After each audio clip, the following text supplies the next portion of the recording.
without further ado, here's Christian Psencik. Good job. Thank you.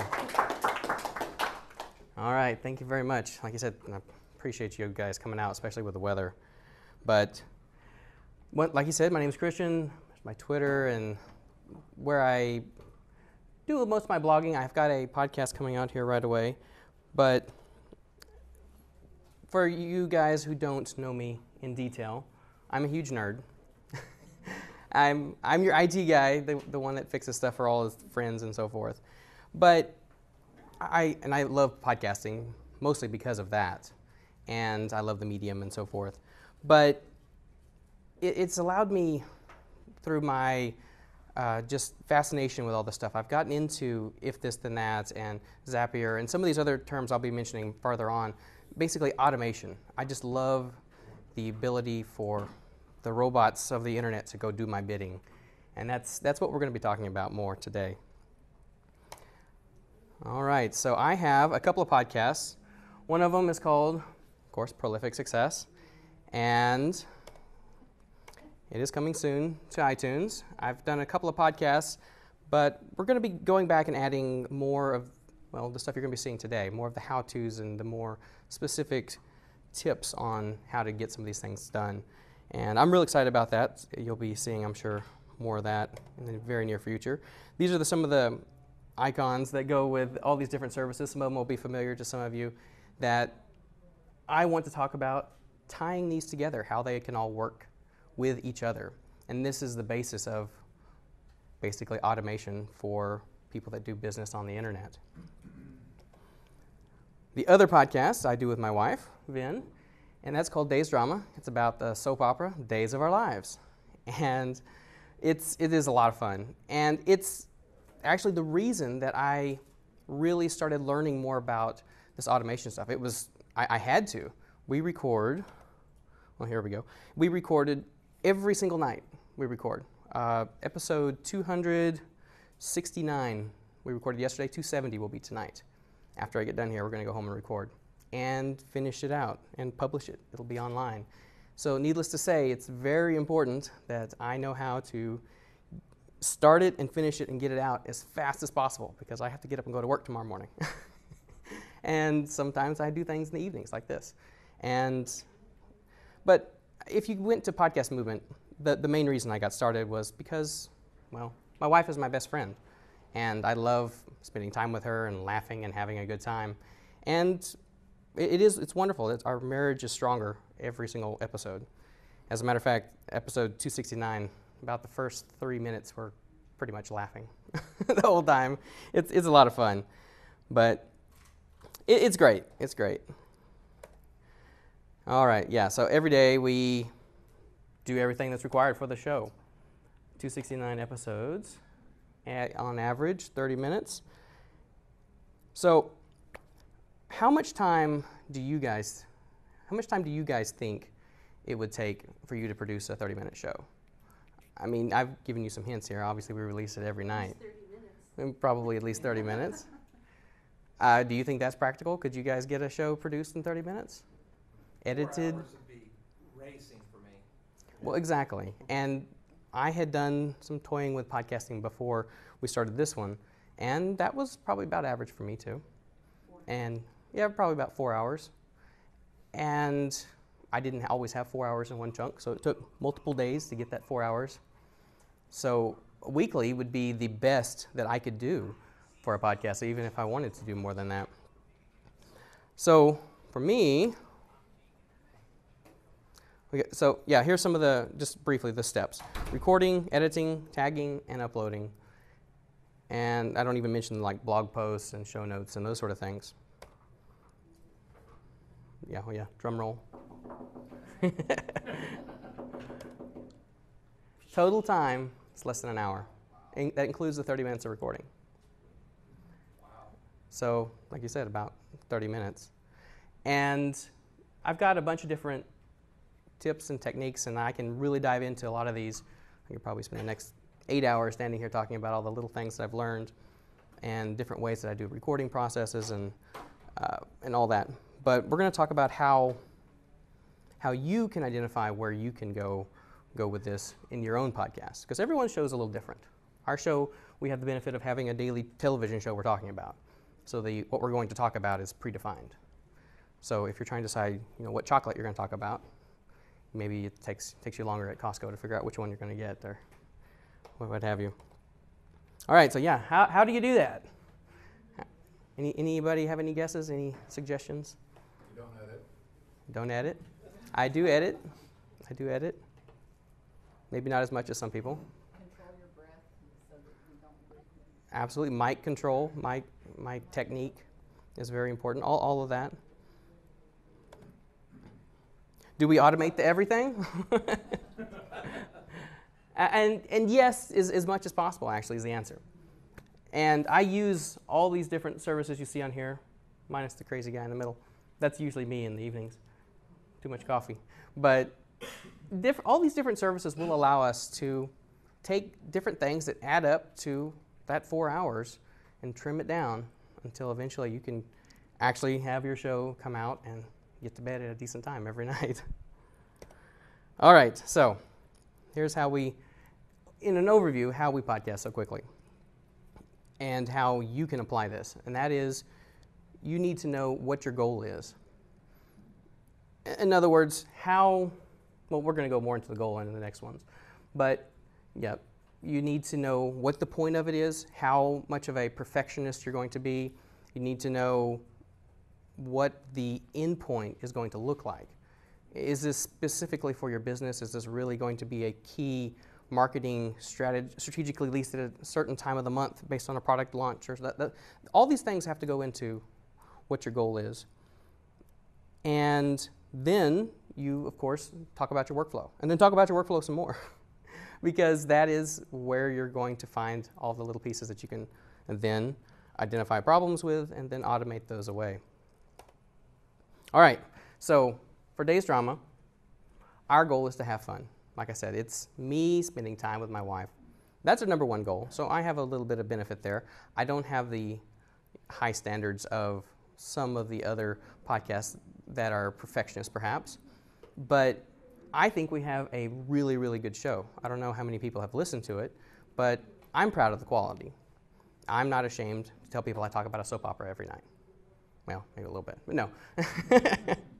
No, it's great, and I am proud of the quality. We have decent microphones, and I run some processes on our audio and so forth. So our goal is not perfection. It is to have a like it says, a tight-knit community with our listeners. And for me, that includes my wife, of course. And I think I've done a good job there. All right, so define your workflow. And details are the most important part. So when you're thinking about how you're doing your show, and we're talking all the way from the conception point all the way till it's the marketing of it afterwards, you really need to have a plan. And you need to have a, step by step, why are you doing what you're doing when you're doing it? If you don't have that, you need to sit down and make sure that you're being intentional about the reason that you are doing what you're doing. A lot of times, I know for myself, the ones that I have done in the past, it's usually because I don't really know what my next step is. When I finish this, I'm like, you know what? I'm going to play with this compression. What is this multiband, something or another? What if I change this slider over here? 3 hours go away. Nothing flat like that. All right, so here is a example I went through. And this is just, like I said, this is an example of me doing quick brainstorm when I went through mine the first time. And you see, I came up with 12 steps, and that might even seem kind of detailed. But wait till the next slide. But this is an example of what you can do for your own show. Maybe you do some of these in a different order. Maybe how do you do your show to make your show be the quality that you want it to be and produce it in the kind of content that you want to come out with? So, once again, think about your workflow in detail. And then, in more detail. You don't have to read all that. That's intentionally small. You don't have to. It's not meant to be read. But this is just an example of that little list of 12 points. I expanded out into effectively 2 typed pages here. And I started identifying problems. I started identifying different, just little issues. Sometimes I do this, sometimes I do that. Sometimes I have a guest, and then I got to do all these other things. Sometimes So think about that in your show. What is it that you need to do based on all these? Maybe a mind map might have made more sense on the slide. But yeah, like I said, more details, the better. All right. So once you have all these details, I went through and I pulled out some of them that I have found in my own workflow. And as you can see, number one, I need to have ideas. Like for prolific success specifically, I need to make sure that when I have a show coming up next week, I got to have content ready for it.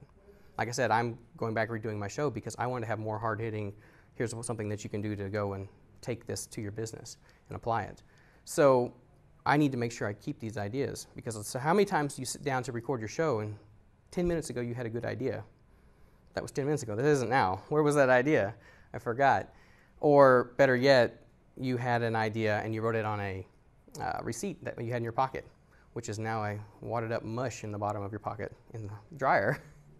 So, you know, this is one of the prime examples of my problem in my workflow, which is even maybe before you would think of being part of your podcasting workflow. Another one, I'm not going to go through this whole list here, but like iTunes reviews. So most people know that you need to mention your iTunes reviews that you get in order to prompt other people to leave you more iTunes reviews and move you up the ranking. But if you have reviews from other countries, it is a huge pain to have to go in and change the country setting in iTunes. And for the times that I've done it, it takes 2 to 5 minutes for the change to take effect before I can see it. And then you got to go and search for your show and look it up. It's a pain. Then you got to change it back to US before you can do anything. There are some companies that you can pay for that'll send it to you. Daniel J. Lewis, actually, with Audacity Podcast, has a service to do that. But you got to pay for that, too. But I have it's not there by chance. I have something cool to show you guys on that one, too. But anyways, you can see some of the idea here. When you go through your workflow, pull out some of the things that you find to be a problem. I think another good one that I've talked to several podcasters about is your show notes, your blog post. You love recording your show. You hate writing show notes. But for me, I like doing the outline, at least, because I'm planning it. I'm getting ready to record my show. I'm excited to talk about these topics, make sure I mention this and that, and make sure I ask this question. Oh, it's going to throw him for a loop. I'm going to see what he says about this if it's an interview, right? So I see some people thinking that. But, you know, there are some things that I have found. And actually, I don't have a slide on this. I could talk about this real quick. I use when I'm writing my outline for the show, what I'm going to be talking about, I'm actually typing this into my WordPress blog itself, where my blog post is going to be. And because I'm excited about the upcoming show, my motivation is higher to actually write what would be my show notes afterwards. Also, with Days Drama, if you want to look at daysdrama.com, you can see that we have, on average, maybe 1,000 words per post every night. But my wife writes about 5 sentences. The rest of it comes from our listeners. We have been constantly trying to, get them to send it to us, and we even have special music for some of our listeners that write really great stuff and send it in. We'll play their theme music when we read their feedback, and that makes up our blog post. So we have managed to change our show outline of sorts in order to help us podcast faster. Otherwise, we would have to be typing out 1,000 words ourselves on an outline for the show. Now we have our listeners doing it for us. But anyways, moving along. All right. So you add your show notes like a couple of days later? No. My wife actually takes notes during the show in the afternoon when she's watching it. I thought you said your listeners did your show notes. My wife writes about 5. She takes some notes on a notepad about what we're going to talk about during the episode, just highlights. In fact, that's what I was saying. If you wanted to look at any particular blog post, there's like 5 to 6 bullet points at the top. That's all we write. 5 or 6 bullet points of what the main highlights of the show that we're going to talk about. She watched the show. I interview her about what happened. Bullet point 1, this person slept with that person. This person backstabbed that person. I mean, it's a soap opera. So, who was it? What happened? Where were they? What's the backstory on all these people? and then we move on to the next point. And it takes 15, 20 minutes to do that. But then we have all these other emails that we've got in from all these listeners that we can then either pull segments from, or they'll have quotes from different pieces out of the show that we already have there. We don't need to go and rewrite all that. So it's literally just constantly nourishing and just growing this audience to be a participant in the show. And they've taken... The show notes turn out to be in the comments. No. I get emails during the day before we record. The show airs at noon. We record about 11 o'clock at night. And then I post it, about an hour after that. So you cut and paste the comments of your... The emails that people send in, yeah, assuming they're appropriate for that. Sometimes we have to do some minor editing. As you might imagine, sometimes it gets a little blue on a soap opera. But yeah, it's... now I wish I'd made a better slide for that. Do you That's watch great. the show yourself? No. Maybe once every 2 weeks.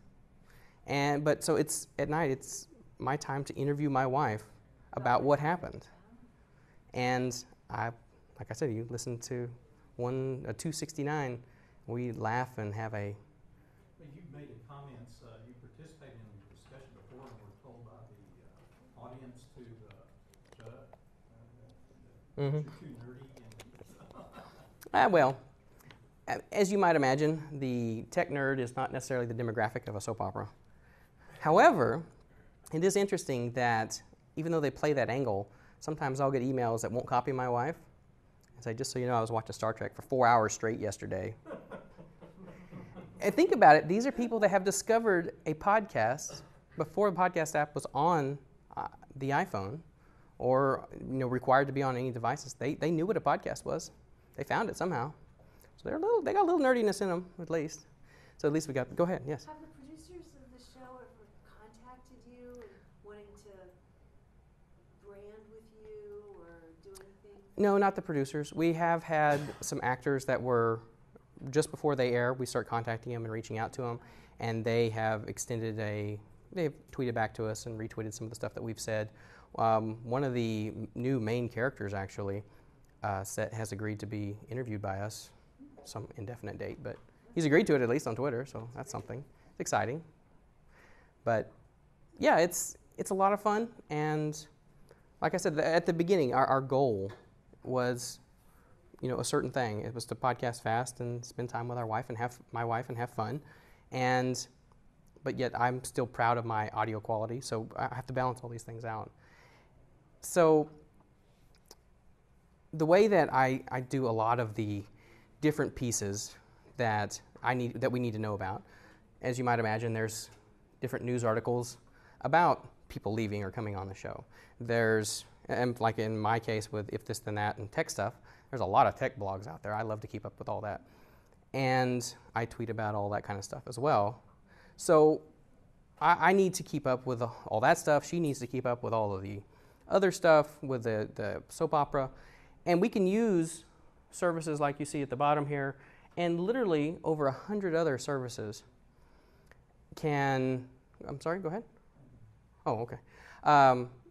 Over 100 other apps and services between If This Then That, or IFT is how they pronounce it, over 100 services themselves. Zapier has even more than that. And as you start going through your workflow and you see different pieces that are boring or tedious or it's a problem, you forget to do it. I was talking, whoops, bomb's about to go off. But if there's something especially tedious or something, whatever it is you found in your workflow, like I pulled out a couple examples there, that you can find one of these services maybe that ties to it, and then you can find something else. And I'll show you how we're going to get creative with this here. Like I said, it's the, where was it? It's the magic glue that holds it all together. Okay, so the first thing I mentioned in my list down there was on needing ideas for my show and forgetting ideas for my show, finding my ideas in the bottom of the washing machine. So I wrote an article for Gary in Pottertainment magazine that talked about this, but I wanted to show you guys a little bit about how this is put together. The idea behind it, is I'm actually a member of the Internet Business Mastery Academy with Jason Van Orden and Jeremy Franson. Who knows Jason Van Orden, Jeremy Franson, Internet Business Mastery? Heard of them? They have internet marketing, how to start a internet business for beginners sort of course, and they're making each over 7 figures a year doing that. So I just figured I'd learn from someone who's actually successful doing internet business and marketing and those sort of things. And I wanted to start blogging about this stuff and how to make money online would be nice. We have a podcast on the soap opera. It'd be nice if someone would pay us for it, that kind of thing. So I asked Jason Van Orden, what sort of problems are you having? Is there anything I can help you with to automate? Is there anything that you're having a problem with that I can help you fix? And he told me that he's actually heard of If This Then That, and he had tried to use it specifically when he is brainstorming. When he has a new product coming out, he's trying to come up with different ways to talk about it and different ideas for a new product. And he was trying to figure out different things with the calendar and reminders apps and couldn't get it to work. So I put together it's what I wrote about in Pottertainment, but it allows you to talk to Siri, use the voice capture, and it automatically goes into Evernote, into a note appended to the bottom of it. I call it Brilliant Ideas. It's the name of my note in Evernote. And it's appended to the bottom of it. Every time I tell Siri to add it to Evernote, and it knows how to automatically add it to the same place I want it. So when I sit down to blog, or I sit down to brainstorm my next brilliant idea, or Jason needs to sit down and work on his product ideas, he's got all of these ideas that he's got just by talking to his phone with the baby in one arm, wet dishes in the other, because he's a blogger for a living. He can do this kind of stuff, and it's always captured where he wants it organized. So without further ado, let me show you quickly how we would put together something like this. So as you might remember, I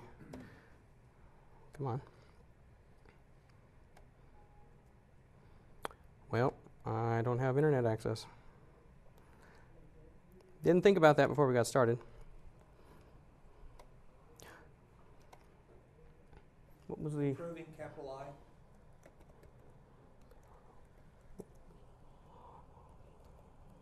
I. All right.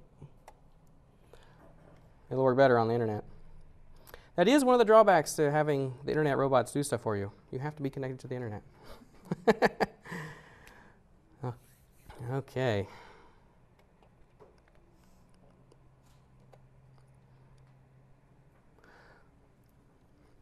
So this rule takes your mobile phone and the voice recognition, and what I used to tie it all together in the phone was the text messaging function, and then that online hooks it into through If This Then That. I text If This Then That actually, and that ties it back to Evernote, who's another online service. So when I go to do my blogging, it's in Evernote where I want it. So we've got nothing like live demos.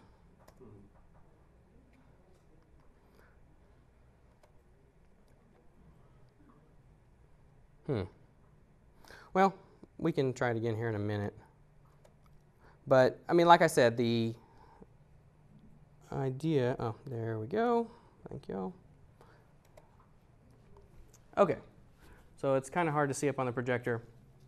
But what we're going to be doing is say... The way it works is you literally... Siri, text Evernote, I have a brilliant idea for a presentation at Podcast Movement 2015. Ready to send it? Yes. All right, and now it's in my Evernote attached to the bottom of my brilliant ideas. And I'll send it. once it can go out through the rain. But that's all it took. So and the way that those things are tied together is If This Then That. I was poking around in it, and this is something I'm going to show you a little bit more about, just kind of give you an overview. But as an example, I knew SMS was one of the functions. Evernote is one of the other functions. And you guys are so creative. I can't wait to see what you're going to be coming up with here. But so the way it works is simply I text effectively, I named it Evernote on here, but I'm texting if this then that. There's a special phone number they can set up through the text messaging function. And then I tell Evernote where to put it. You can see down here the pieces. So bear with me, it's slightly technical. So the action is the pin to note. When I send a text message, I pinned it to a note. The title of the note is this. And this isn't the one that I have another one that's called Brilliant Ideas. But yeah, and it has right here in the middle, in the body, I don't know if you can see my mouse on screen, but the message and what time I received it is attached to the Evernote note that I wanted it in. And it looks pretty simple. I mean, it's just and all that, you don't have to know all that. It puts it in there for you. I mean, you can just click on this and drop down, and it adds all those different pieces in there. Say add ingredient, and see it types all the stuff in for you. You don't have to know all the crazy characters and all. It's like Legos, really. Taking the little pieces, and it's how you can be creative to think. The hard part was coming up when Jason said, I'm confused, and I got dishes in one hand, a baby in the other, and I have a brilliant idea to help me continue making 7 figures a year. I'm excited, I want to help him, but then now I have to be creative and go and find what Lego blocks I've got out here in all these different systems to put together. Hopefully that makes a little bit of sense. Any questions before I move on that? I kind of jumped right into the middle of it. I'm really excited about it. All right, so we also have, all right, so the iTunes reviews, it's another great example. So like I said, my podcast reviews is a great service by Daniel J. Lewis, and it does have a cost. But If This Then That actually has a way to tie into those as well. And looking at the iTunes reviews, the iTunes service online itself, I've noticed that those are actually being published in an RSS format. Same way we publish our podcasts. Blueberry or whoever makes an RSS feed for us. And our feed readers, we can subscribe to blogs, and it's a bunch of crazy code, looks kind of like that middle box, but it's how all the articles are parsed out. Well, your iTunes reviews are done the same way. And if you know what the code is, what the path out on the internet, the crazy path is, to each of the different countries, you can set up your own if this then that rule that will let you know based on anything you want. In this case, I have it set up going to email. I'll show you how that works in the background here in a moment. But you could just as easily have it send you a text message. You can have it call your telephone on your cell phone and read it to you if you want. You can have it send a chat message to you if you're on HipChat, for instance, on your computer, pop up and show you what your new iTunes review was. For me, I want to know before my next podcast. We record daily, so I need a daily email, an email the day that it happens. So you can also, you can look at it all. I'll show you here in a moment. There's a lot of different things you can hook it into. But these are the 2 Lego pieces I snapped together. The important one for here is this left-hand side, which is the RSS feed, which I'll show you here. A little bit more about that. And while I'm opening that up, I want to show you, and no, you don't have to know anything about Microsoft Excel to do this. Here is all the different stores. So, and you can see, if you can look, very tiny, maybe. See AE, AM, Asia, AT, these are all the different country codes. These are all your different iTunes stores. So maybe it wouldn't make sense for you to have Japanese language reviews. Since I couldn't read them, it probably wouldn't matter. But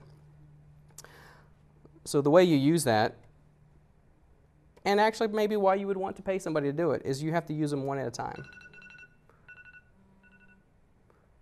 And in this case, you take the feed URL, which is the ones I showed you in that list, and you just put it in here as the trigger when a new feed item, so when a new entry is added into your iTunes review, the action is to send an email. So if this, then that. Once again, it's just like your Lego pieces right at the top. It's extremely visual. And you can customize what you see in your email if you wanted to.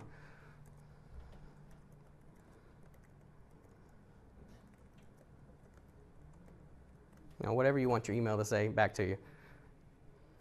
And then you save it, and it's set up. And as soon as it happens, it sends it to you. And this is running all the time out there. Just because I don't have access to the internet doesn't mean an email isn't going to be sent to me. Yes, sir? Can email be HTML or should it be plain text? It actually is HTML. As a matter of fact, you might notice here, we do have HTML code. There is some limitations within if this then that to where they don't want you to get too crazy and try and write viruses and send it to people, those sort of things. For instance, you can't directly @tweet somebody. The @ symbol is disabled in that particular rule, for instance, keep you from spamming people on Twitter. We've talked about that. There's ways around it too. Go ahead. So one podcast I listened to recently, they comment like every time a new country has a review for them. Would you use something like this? Or Absolutely. And what you could do is, I can show you, like in my recipes, I have roughly 50 recipes I'm using for different things. But you would set up one of these rules, just like I showed you.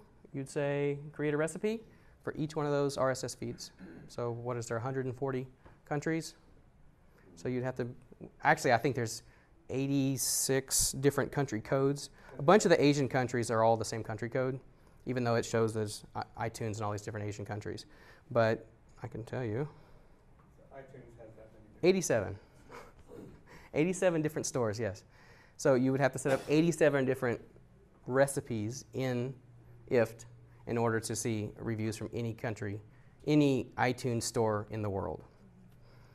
Or you could just pay Daniel $15 a month or whatever, and he'll email it to you. But it's free. So.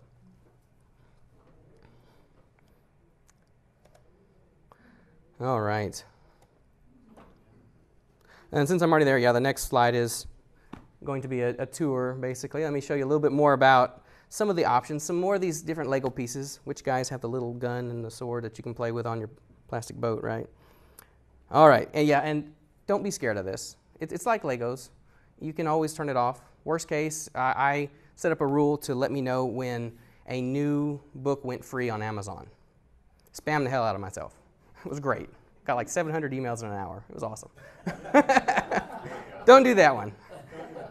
But you can actually go in farther to Amazon and find new books within categories or books that have gone free this month, those sort of things. Yes, sir? I've never used this, so I have a couple questions. Please. Is there a social aspect where you can share recipes with people? Absolutely. And since I'm talking about a tour of it, this is perfect. I'd like to lead you. I appreciate that. It's almost like you know how to produce a show here. All right, so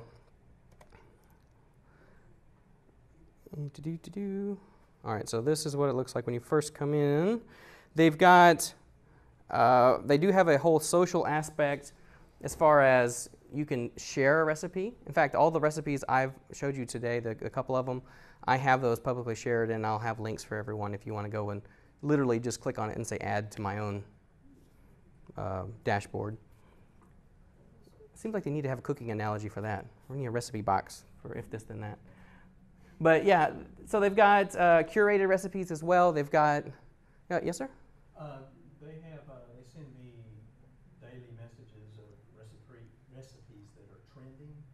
Yes, as a matter of fact, when you sign up for it, you have one rule automatically set up that says, let me know about new interesting recipes. Yeah, I can show you that here. Whoops, not that one. Oh, it's being silly on me again. But yeah, it's the same sort of thing. If this then that, of course, is a trigger as well. It could be the left-hand side of the if. So if this then that does something, such as they have a new trending recipe, they have a new kind of an editor's favorite recipe of the day of the month, they can do something, and one of which is send me an email, which is predefined for you, and you can modify it or whatever. But like here, I have a way that I can publish them. So once I've created the rule, such as whenever I have a new review in iTunes, you can go and do a search either for my name or search for iTunes reviews. Have Siri pinned to the end of an Evernote note. This is the one that was in the magazine, and I've actually had people contact me saying that they found me and Gary's magazine because they were searching in IFT. So it actually has kind of an SEO aspect to it if you think about it that way, which whole different aspect to it. It's a search engine. There's a way you can search it up at the top there, just like anything else. And I made sure that I used words like Siri, Evernote, ideas, blog posts. I mean, there was actually some intention behind some of the keywords I used in the description here. But as far as learning how to use it, seeing what the Lego pieces are that you have, what's the cool little guy with the sword that you're going to find, this browse up here at the top, if they don't have something else up at the front page. And as you can see, the first thing you come in, these are those curated bundles that they're talking about. So social media, small business, stuff for video lovers. These are groups of recipes that they have found, either they thought of or they thought was cool that someone else made, and they've bundled them together, and you can go through and explore some of those on your own, see what pieces they connected together, and you can click that little down arrow just like I showed you on my recipes to see what they typed in there, and maybe get some ideas for yourself. It's really, really exciting to see what creative things people can build. So then, as far as, I guess, continuing down the social aspect, you can see, like even on my recipes, published, where was it?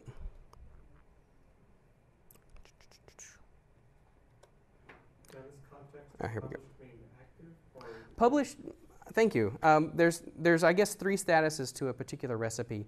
One of them is it's not active. Another one is it is active, and the third one is that it's published. So the difference is that when it's published means that I have created it. Doesn't necessarily have to be active or not, but it's publicly available for someone to see. And they pull out sections, like for instance, if I'm texting from my cell phone to them, it'll say my telephone number on the screen when I'm looking at it. When I publish that, it doesn't show my telephone number to everyone. But you can see here I have 4 recipes that I have published. Isn't too many. Probably should do some more. But they've been shared 185 times out there. Other people are using them just because they've been searching them, or maybe they read the article in Gary's magazine, those sort of things. And it is pretty neat. And like I said, it's the whole SEO aspect to it is very interesting as well. And I've been talking to Jared Easley a little bit about other more unusual ways, and maybe that could be for a version, like a 201 version of this lecture, but ways that you can kind of, I don't know what you want to call it, get out there in front of people, know when something's happening, like be the first one. There's one of them that I built that whenever Pat Flynn has a new podcast, for instance, I get a text message as soon as he hits publish, and I can listen to it, and I can go and comment on it. Many, many times, if you go back and look at probably 6 or 8 of them over the last 6 months, I guess, I'm the first post. And that's not by accident. I took the time to listen to the show, but most people listen to it the next morning. They listen to it a couple hours later. I knew exactly the moment it came out, and I was able to listen to it, and I was able to be the first post. And, first post, whatever. I leave a good comment, and I get comments back from him and from other people. My goal is that, once again, at Podcast Movement 15, when Pat comes here, he'll remember my name, and I can help begin to work that aspect. So, is there a social aspect? Lots of ways. Lots of different ways. And we could even tie it into social media. As you probably saw on the other page, all the social media channels can be tied into this, both in and out, both sides of the equation here. Any other questions before I go on? Everyone just kind of over your head here? All right. It's exciting. I'm making recipes. All right. Yeah, Gary's got a bunch of them going. So, let's see, what else was I going to talk about? I use it. If this and that, yeah. Yeah, it's a pretty good tool. You just got to find the time to really know what you do. You just said that, and I think it's worth bringing up. I skipped right over it. I've been looking at this so long, I didn't even think about it. ifttt.com is the website.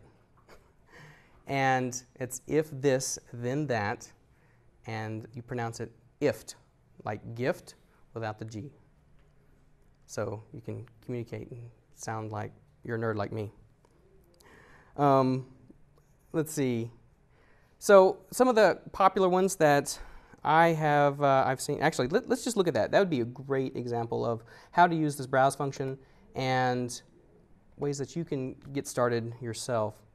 So sign up for the account and click on browse, and you can look at featured if you want. Sometimes those are good, but the all-time highest rated or most used. So just the descriptions here. I'm sure everyone could probably use almost this whole front page here. You can back up your contacts.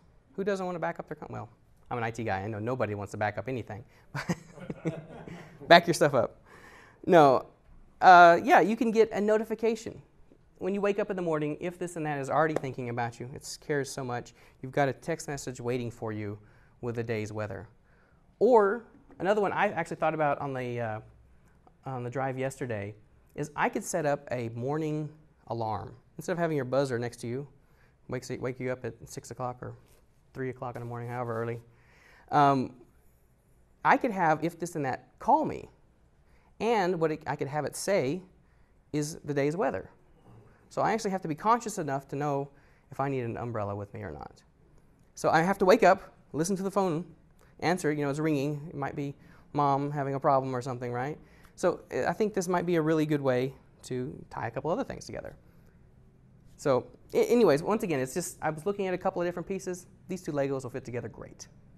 Is it free? If this then that is free, yes. Right now. They just got $30 million in venture funding. And one of the things they told the venture capitalists is they have a pay model being designed down the road.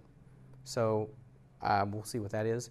The other company I haven't showed you, it's a whole different ball game. It's called Zapier, Z-A-P, is it two P's? One. Z-A-P-I-E-R, yeah, Zapier. And it's a pay service, but it has a lot deeper connections into things. So you can connect into internal contact management systems. You can create a ticket over here and have it make another ticket over here. Someone subscribes to your email list, you can make sure they're added to a different email list. Someone signs up for your webinar, you can make sure they're added to a particular email list in Aweber, for instance. You get 5 free. That's true, you do get 5 free Zap.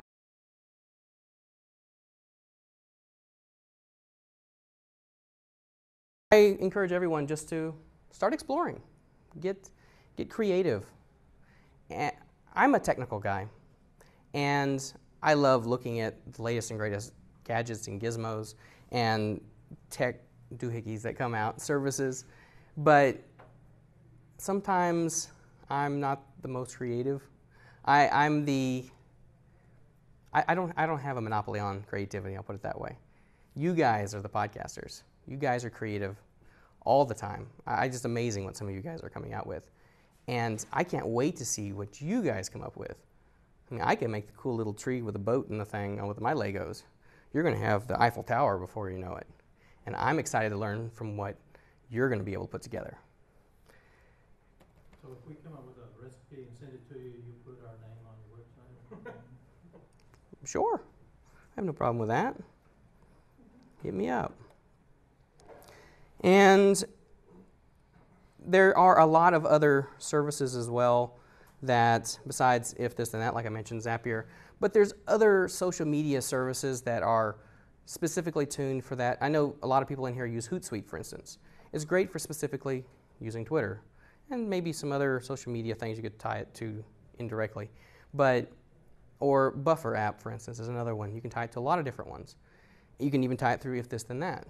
But there are more details and there's other pieces of software that a lot of people use. And I am going to be trying to blog about all of these over time, and I hope you guys will come and check it out and hopefully let me know what you think. If you have any questions, leave a comment or shoot me an email. Hit me up on Twitter. I do have, taking into account what you mentioned earlier with the sales pitch, I won't spend any time on this. I will be speaking in January at the Business Podcaster Summit, so if you guys want to hear a little bit me talk more specifically for business owners and how automation can help you be as successful as some of these guys right here, and how you can take your business to the next level using some of this. I do have a link there, prolificsuccess.com/BPS. And I'll just quickly, oh yeah, I've got automation, you get 10% off. But, so you guys have seen all the Legos here poured out on the floor. What do you think you could do in your show? What has come to mind? What problems are you seeing? What's that boring thing that kind of has just standing out to you now after seeing some of these? Is there anything that stands out to anyone? Is there any Libsyn automation? Yes and no. They have a way that you can connect the FTP upload, and you can have it do the, what they call it, auto publish, quick publish, so that they'll automatically tag it and put it in the RSS feed for you. Of course, your RSS feed that they create for you, you can use as a source for all kinds of stuff. They're not a source or destination in If This Then That themselves, but anything that FTP and RSS ties into will absolutely work, depending on what you want to do. Great question. Yes, sir? Yeah, I definitely want to look into getting whatever emails we get added to our mailing list. And Okay. doing that automatically. Right. Excellent. Yeah, a Zapier is probably the easiest way to do that. Depending on who you're using, what your email service? MailChimp. MailChimp. And we have a Okay. Google spreadsheet, I think, that we pull that from. Okay. Import it into MailChimp. All right. Yeah, absolutely. Zapier would be your best bet there. They can use a Google spread. When a new line is added to a Google spreadsheet, do something with that. And one of those things is MailChimp, I know for a fact, as well as Aweber and several other ones. Great question. Great question. Yes, sir. Being a fan of SPI, you listen to Smart Passive Income. Is the one you? Yes, sir. Did you hear the episode with the lady who talked about Edgar? And do you use Edgar for social media yet? I don't. I haven't played with it at all. I haven't played it at all. I'm looking forward to it, absolutely. Sounds great. Did I see a hand? Any browser tips, automation of browsers? Oh, sure. One of the other things that I mentioned in my list of issues there was that, actually I can jump back up there, show you. Okay, yeah, forgetting to do stuff. This actually came from one of the other guys that comes here, James Kinson. He mentioned last month that one of the things he wanted to know from me was he always forgets to check his syndication. So he had a show that he released. It was all corrupt on Stitcher. He doesn't listen to Stitcher. He listens through iTunes. So he didn't realize it until several days had passed. But he's got it in his workflow. He just forgot to do it. Is there a way that automation could help him remember to do something? Which was a great idea. And what I do for my show, because I do the same thing, especially when you podcast at 11 o'clock at night, and I have to get up early in the morning. Sometimes it's much later than 11 before we get started. I have set up like you were referring to, through the browser itself, and as well as through the desktop. Let me just show you. I'm not sure if I've got, yeah. So when I am going to record, if you can see that, it's really small, but there's my shortcut to my Audacity template, number 1. I renamed the file as number 1. So in the Explorer itself, this is the order I do my workflow through here. But then when I get to, in this case it's Libsyn sign in, but you can actually, where is my, oh, here it is. Right here, open all bookmarks in a new window, for instance. Now I only have 2 in here right now, but you could set up Stitcher, Twitter, Hootsuite, Google+, wherever you're needing to do this. Right-click, open all tabs. I know what I have to do in Libsyn is I have to upload my file to this. I'm half asleep already, so I know that's what Libsyn's for. Upload it. Once it gets uploaded, I know I can just close the tab. But now, what that means is I'm in my blog, As you can see, I have LastPass also installed. It's already signed me in. It got my password remembered, logged in automatically. Top one, as you can see, my wife has already added her parts into it. Actually, I'm kind of curious. We can see how much email we got in today. But, so yeah, this is all she types, this part. All of this is from other people. So, as far as the browser goes, you can obviously use Hootsuite plugin and Buffer app plugin, and that could go through if this then that triggers and so forth.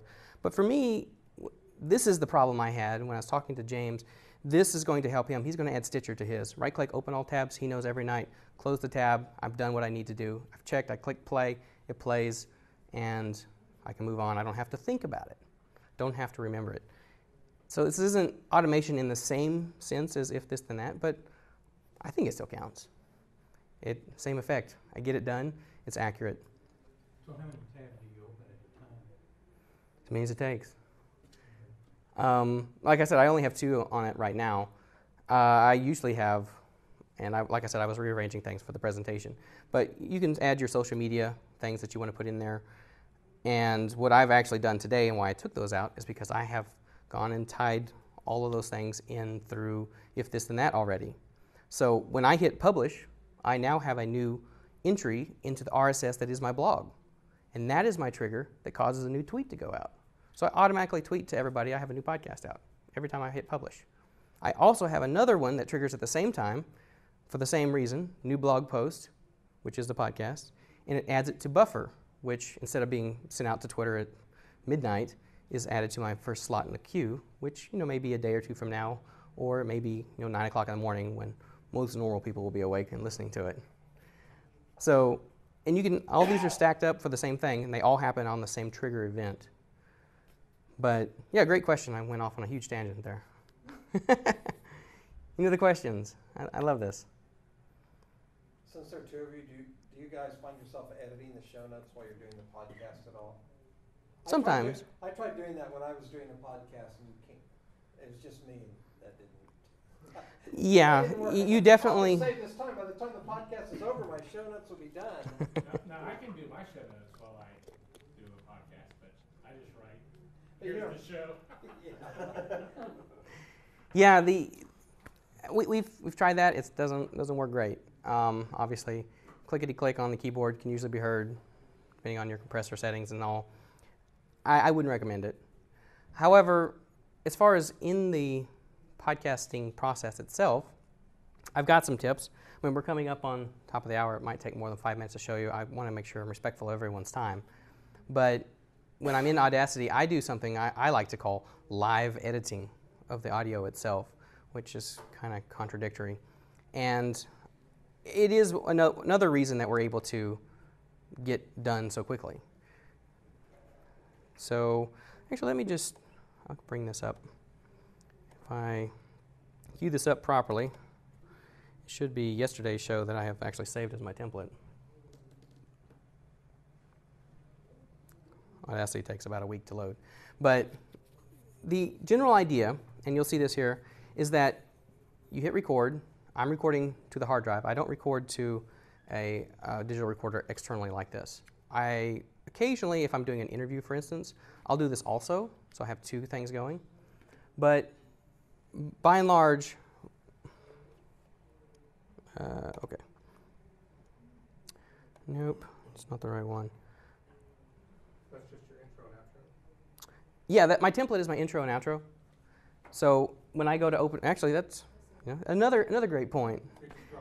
These are just, please jump in here. I've been doing this obviously almost 300 times, so I see right through it. But another quick thing, I don't have to click File, Insert, or Edit, or whatever to go and do this. I know right where it is, roughly. That is the point. We're going to need our transition sound effect between our intro. We talk about what's going to be in the show. Basically, read our bullet points at the beginning. This is our transition into the main show. And then at 26 minutes, which is our goal, I have my outro out here, which looks like it's closer to 29 right now. But because that must be where we pushed it out to for that show. But anyways, I mean, it saves time. I don't have to put them out there. I don't have to scroll around for it because we always are going to end right around that time. And it's just right above it. Just move it over just a little bit and drop it down. Drag and drop.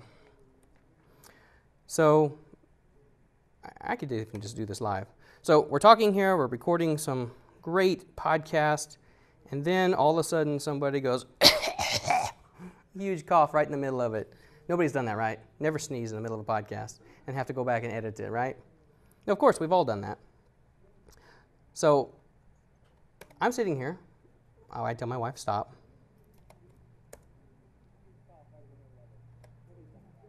Well, that's going to be extremely quiet. Yep. So, all right, there we go.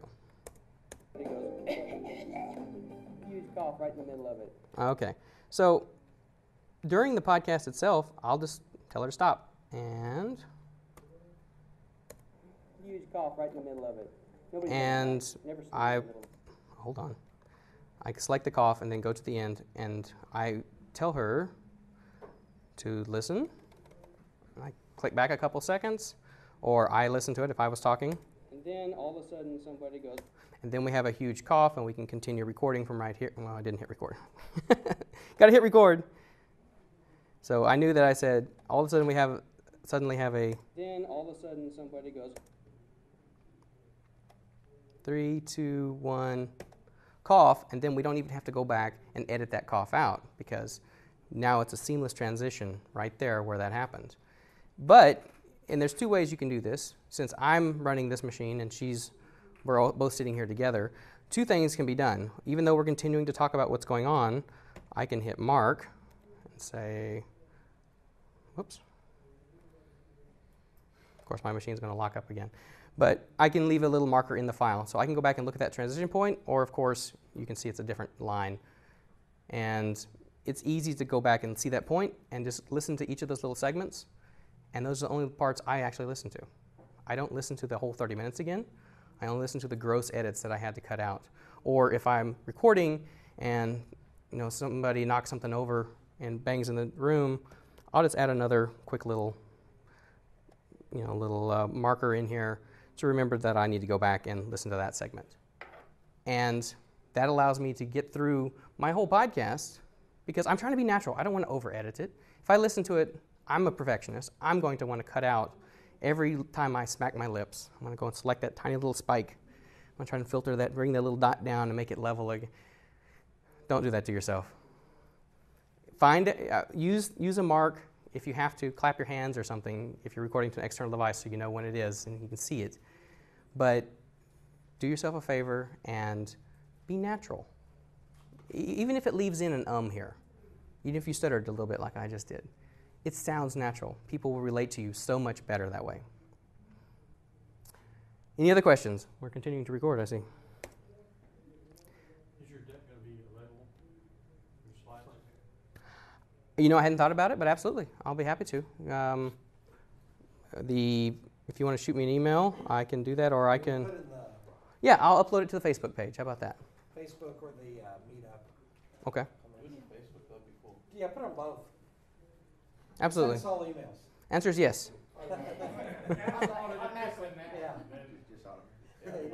Like if you clap right now, it should upload to both of them, right? Well, you say that. I actually read an email this morning that If This Then That has a new partner or new service. It's called, I believe it's Uni, U-N-I. It's basically a standalone computer that looks like a little speaker. And its whole job is to listen to voice commands and play sounds. So you could say, turn on the sprinklers, and it triggers something through If This Then That, or through your home automation system and turns on the sprinklers, or close the garage door, and it's listening all the time. Of course, you can do that with your phone and use other apps and stuff, but this is running all the time for you just to be able to talk to your HAL 2001 over here, and it can talk back to you, or you walk in, your Nest thermostat senses motion, triggers something through If This Then That, and it says, welcome home, Dave. So whatever it is you want it to do. So you say that, but certainly clap your hands twice, trigger it to send a bunch of emails out. Absolutely. Yes, sir. Do you have a recommendation around social media automation in terms of social room or different services that you use? What do you use? Okay. Don't do automated to Facebook, right? Right, right. And the couple things here I'll touch on. First of all, with Facebook, Facebook is severely penalizing anything automated going into their system, and basically it won't be seen. If you want something to be seen on Facebook, you got to pay them for it, pretty much. Even if you naturally type it out and it's a business page, there's not a really great chance that it's going to be seen by many people, unfortunately. They want you to pay to play. But you can still post to it. If you want people to come to your Facebook page, you know people are coming to your page to see what's going on, and you've got posts there, then absolutely you can tie into Facebook. So yes and no. But as far as apps itself, I personally like Buffer app. And what I use it for, it allows me to tie into Twitter and a Facebook page if I want, or my personal page. You can tie it into Google+. It's one of the very few things that will actually tie into Google+. Now, I was actually had a Twitter conversation earlier about the different social media venues. Twitter, of course, is 140 characters. But Google+ is, well, I don't even know if there's a limit. I think Facebook is roughly 60,000 characters. I think they said anything over 80, 100, I forgot. It's within Twitter's limit, but it's more than like 4 times X engagement on Facebook. So in other words, they lean toward longer posts on Facebook as having higher engagements. So obviously you can't post to all of them at once. If you have an update that you want to send out, and you're going to send it to Twitter and to Facebook, and you only get the first sentence into Twitter, it doesn't do you a lot of good if the main points are later. Or if the link is later. Or if the link is later, exactly. One of the things that I like to do as well is retweet certain people's content. And don't tell them I read all their stuff first time, no problem, before I tweet anything. I mean, never. But no, if I really, really like their stuff, I have no problem retweeting it even before I've read it. And because I want them to succeed as well, for instance. So sometimes they have the, let's see, what is it? In the recipe itself, I have the blog post title, and then the link to it, and then thanks to Dan at Dan Franks or whatever, right? So the problem is that if Dan has a really great blog post about next year's podcast movement, we're going to have Pat Flynn over here, and he's going to be talking about these 17 topics, and that's the title of his blog post. Guess what? The link and his name is not going to be mentioned because it's going to truncate it at 140 characters. It'll go to Facebook, no problem. But so what I've done is I've switched it to the beginning. Dan Franks has great new blog post by Dan Franks, at Dan Franks, and here's a link to it, and then I have the title of it. So if it cuts off the title at least. So you could tie it through that way. I know that a lot of the big podcasters need to see lots of different things in different categories as far as consuming social media, though. So that's as far as publishing it, but as far as consuming it. And I talked to Kate Erickson as well as John Dumas, and they like Hootsuite. And you can do scheduling through Hootsuite as well. You can even import huge tables of stuff, have bulk sections of tweets and do an import if you're paying for the more premium version of Hootsuite. So Hootsuite is a really great service I'd recommend looking into. Also, as far as consuming lots of other media out there, Feedly is a great RSS aggregator, specifically Feedly Pro, because then you can go and send that back out to Buffer, for instance. So, any other questions? Yes, please. All right, so today I spent time sending out direct message tweets to new followers, thanking them for following our Okay. thing. Is there a way to do that automatically when you get a new follower? Like, so within Twitter to do things, yep, this, then that kind of thing? All right. Somebody bring me my soapbox. The answer is yes, but I have a problem with that. Personally, when you're talking about social media, there's 2 words there, and they're there for a reason, right? We're not just media. This is social media. If I'm saying I have a new podcast out, that is arguably only media. I'm blasting it out. I've got a new podcast. Everybody come look. A new article, new something. That's not really wanting to engage with anyone. You're not wanting to be social in this case, right? You're just wanting to let your followers know you've done something and you've released it. the way I see that, it's just media, just a service. If I say, thanks, Bill, for following me, that appears to be social. And to me, that's disingenuous. It's almost dishonest in a sense. It doesn't taste right. I don't feel right when I get those automated tweets. And I see somebody sent 47 of those within the same minute. It's probably not that person literally saying, thanks, Christian, for following me. So, to answer your question, yes, please. Learning Twitter, but how would, like, so I sat there and typed them up, but I was fairly typing up Sure. semi-sane message. Right. You're doing direct messages too, not I'm doing direct message. Right. Okay. So how would you be able to tell how many direct messages I sent? Oh, you wouldn't. You wouldn't. I get a lot of direct messages from people saying stuff like that, and honestly, I don't pay a lot of attention to it. Yeah, even if you were doing it individually, everyone reading it's going to assume it's automated. There's a lot of services that can do that. If this and that can do that through, I don't want to be. Shouldn't do it, or I'm saying I don't recommend it because. send out a thank you to a new follower? Nope. No. Anyone who follows a lot of people on Twitter get those occasional Yeah. replies, but you just assume they're all, I've always assumed they're all automated, so they don't. I do too. They don't mean anything. Anybody thinks I automated it? Probably. I would think it because Now- there's so many people who are automating that every time I get one, I just On assume it's an automated. on the other hand, when you sent me a direct message the other day, you said you were looking forward to coming to this event. An automated system couldn't do that. Yep. Not without being really advanced, which, by the way, before I came over this afternoon, you can actually pull the RSS feed from meetup.com. So whenever you post a new event's coming up, it can trigger something to happen. So y'all can play with that.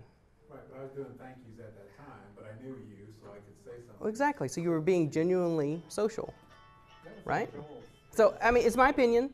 If you want to automate it, there are... I was just thinking of something that I was doing kind of repetitious today. Sure. No, that's a perfect example of looking through your workflow.